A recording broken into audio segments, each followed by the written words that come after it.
मैं तहे दिल से आपका धन्यवाद करता हूँ। अपने जीवन की हर सांस से धन्यवाद करता हूँ। आपकी स्मृति में मैं आपकी स्तुति करता रहूंगा। धन्यवाद, धन्यवाद आपका प्रभु, बहुत बहुत धन्यवाद। कुलदीप सिंह कट्टर सरदार था क्योंकि उसका नाता महाराजा रंजीत सिंह के शाही परिवार से था। उसकी केवल एक ही इच्छा थी कि वो सिखी की सेवा करे। रोजाना मैं 5 घंटे तक भक्ति किया करता था। मैंने बहुत सी गुरबाणी पढ़ी है, मैंने बहुत से गुरुद्वारों में अरदास की है, मैं संतों द्वारा दी गई शिक्षाएं बहुत सुना करता था। मैंने अपनी 1 एकड़ जमीन गुरुद्वारा बनाने के लिए दी है और मैंने गुरु ग्रंथ साहब का प्रकाश भी किया है। पंजाब के एक छोटे से गांव में कुलदीप सिंह अपना एक स्कूल चलाता था। जीवन ठीक ठाक लगता था कि उसकी पत्नी ने एक लड़के को जन्म दिया। मेरा बेटा 6 महीने में ही पैदा हो गया था, इसलिए वो बहुत ज्यादा कमजोर था। जन्म के समय उसका वजन 750 ग्राम था। उसकी टांगे मेरी उंगलियों से भी छोटी थी और डॉक्टर ने ऐलान किया कि वो बचेगा नहीं। और फिर भी हमने उसके इलाज की कोशिश की। वो बढ़ रहा था पर वो न चल सकता था और न बोल सकता था और ना ही कोई चीज उठा सकता था। कुलदीप सिंह ने सोचा कि वो अपने बेटे का स्वास्थ्य पैसे से खरीद लेगा। हमने अच्छे से अच्छे डॉक्टरों से बेहतरीन इलाज करवाया। तकरीबन 5 लाख खर्च हुए और जब मुझे पैसे की कमी हुई मैंने अपनी 4 एकड़ जमीन बेच दी।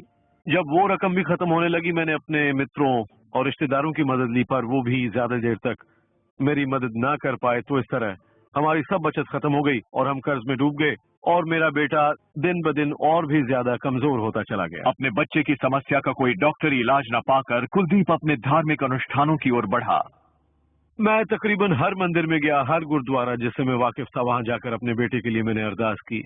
मैं अपने बेटे को धार्मिक स्नान के लिए ले गया एक कुंड में, ये सोचकर कि वो स्वस्थ हो जाएगा। हम ऋषिकेश तक भी गए और दक्षिण भारत भी गए पूजा अर्चना करने के लिए। कुछ साधु संतों से भी मिले, मैंने पशु बलियां भी दी और मैंने बाकी सभी धार्मिक विधियां भी की, पर उन सब का कोई भी मुझे फायदा दिखाई नहीं दिया। कुलदीप के सारे प्रयत्न विफल हुए।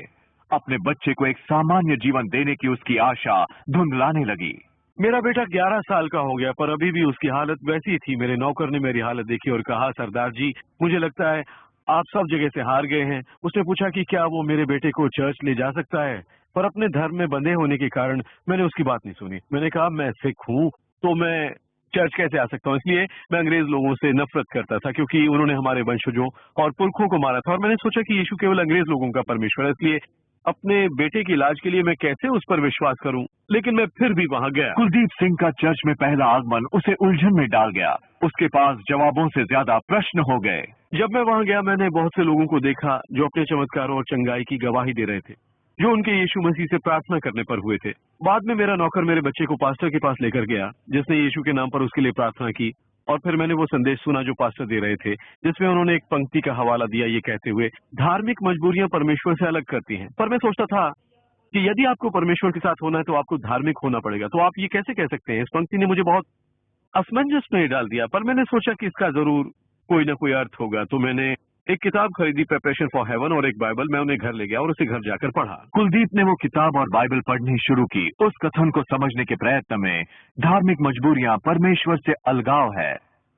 रिसर्च करना मेरा स्वभाव है, इसलिए मैंने वो किताब पढ़ी जिसमें लिखा था कि परमेश्वर का कोई धर्म नहीं होता, यीशु मसीहियों के लिए ही नहीं आए, वो सबके लिए आए। इन शब्दों ने मुझे बहुत प्रभावित किया।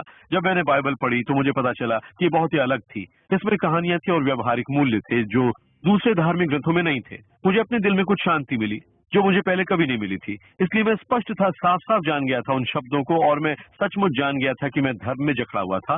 वो सभी विधियां जो मैं कर रहा था वो बस औपचारिक थी, उनसे मुझे कुछ नहीं मिला। इसलिए यीशु के प्रति मेरी सोच धीरे धीरे बदलने लगी। चर्च में आने के 4 सप्ताह बाद कुलदीप सिंह ये देखकर आश्चर्यचकित रह गया कि उसके बेटे की हालत बिल्कुल बदल गई है।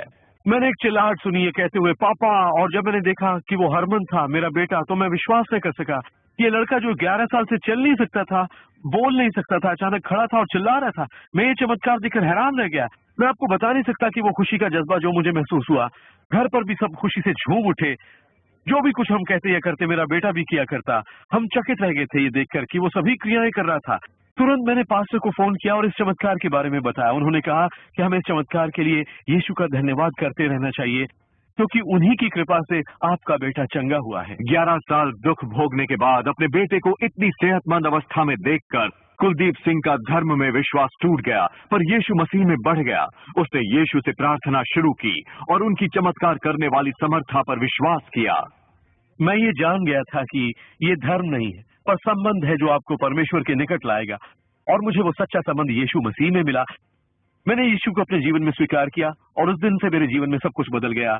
मेरा स्कूल अच्छा चलने लगा, मुझे उससे मुनाफा होने लगा, सब खुशियां हमारे परिवार के लिए लौट आई। यीशु मसीह में हमें हर रोज नई खुशी मिलती है।